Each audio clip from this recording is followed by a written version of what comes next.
For LMUWrestlePlayers.com, I'm Scott Erlin, joined by Director of Bowling Joseph Slavinsky. Coach, looking forward to the regular season finale for the women's bowling team this weekend, heading to Nashville for the Music City Invitational. Let's look back to last week, though, or the last tournament, we should say, the Big Red Invitational up there in Nebraska. Obviously, a tremendous performance for your team. They started 0-5, then they finished the whole weekend with 6 straight wins over ranked opponents. What did you see from your team at the Big Red? Just no quit. No, we never give up. Fight all the way to the end, and we always try to figure it out. We stepped up big and just got on a nice momentum run. It was fantastic to beat number 2 McHenry, especially in the fashion that we did last shot with a 300 game. What can you say? That's one of the greatest moments of my coaching career. Single moment, it's up there because it was just an amazing thing that she could throw those shots so well against the defending national champion. It just shows the poise and development of our program. It's amazing. And what do you think that moment can do for the team going forward? Obviously, it did a lot in that weekend in particular, but you beat the highest-ranked opponent in program history. You do it on the back of Tyra Sanchez's 300, and the last ball of her 300 game is the one that wins the match for you against McHenry. So what do you think that can do for the team going forward? Well, I don't think it's that single moment in isolation because with the Red Flash Invitational victory, we shot a very poor game, 133 in the semifinal, and had to come back, bowl a good game, and then Marisol had to make the 310 for the win to get us into the final. The same like last year. We had a 100 game against Franklin Pierce, came back and shot 210 right after.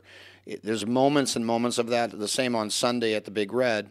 We got down 1-2 against Wisconsin Whitewater. The right lane was very, very tough. I called the fact that whoever wins that right lane is going to win it, and we beat them by 1 pin on the right lane and then 4-2 victory. We get down 1-3 against Valpo.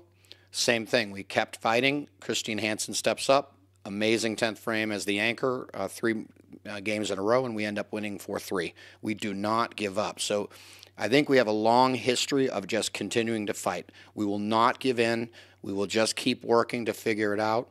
And the team trusts what we're doing, and they will not give up. They're very mentally tough, which going into this weekend and also next is very, very important. Well, where do you feel like the team is at right now? Obviously, they're finally back healthy after Christina and Justine missed some time, and then they obviously have a lot of confidence after what happened last time out at the Big Red. So where do you feel like the team is at from a mental standpoint? I feel really very strongly that we collectively as a group are feeling very confident. We don't know who's going to bowl, and that doesn't make us worry at all because there's so many players that have performed well. Tyra Sanchez has become a very competent player, and that's something that evolved over time. Christine Hansen's back. Marisol Dodson's bowling very, very well.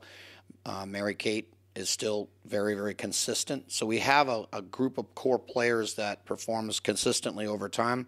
Based on what the lane is telling us, we'll match people up, and that gives you a really calming feeling going in because we don't know who's going to bowl necessarily, but we know who will be on the floor will be good.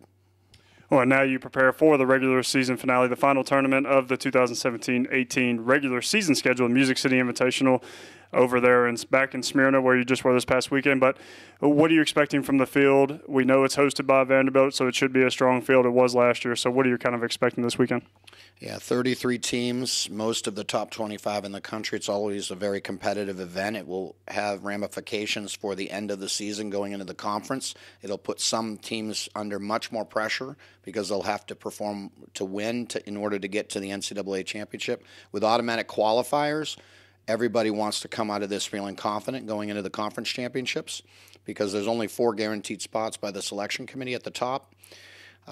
Very competitive field, so that's why we're there. We want competitive matches. We want to perform well against good teams. We also want to perform well against teams that we should beat, and I think that's my only concern going into the conference championship. Can we perform well when a team is significantly less talented than us? Can we perform and put the heat on them and bowl our level when they're weaker? We're very good when it's strong teams. I want to be able to go into this weekend and also perform very, very well against the weaker teams, that we can be mentally strong and focused when it's apparent that we should be beating them. That's sometimes a very difficult thing to do. Is we're used to coming from behind.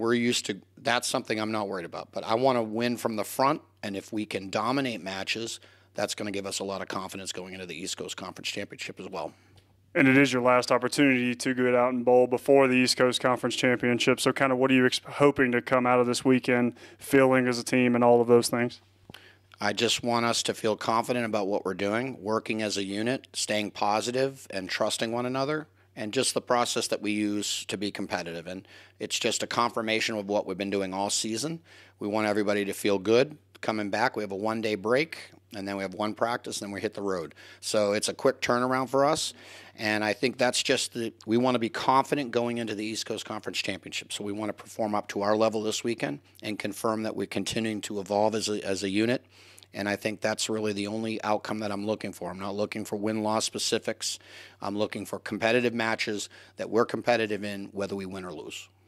3 days left in the regular season schedule for the women's bowling team. All take place over at the Music City Invitational this weekend. For Joseph Slavinsky, I'm Scott Erlin, and this is LMURailsplitters.com.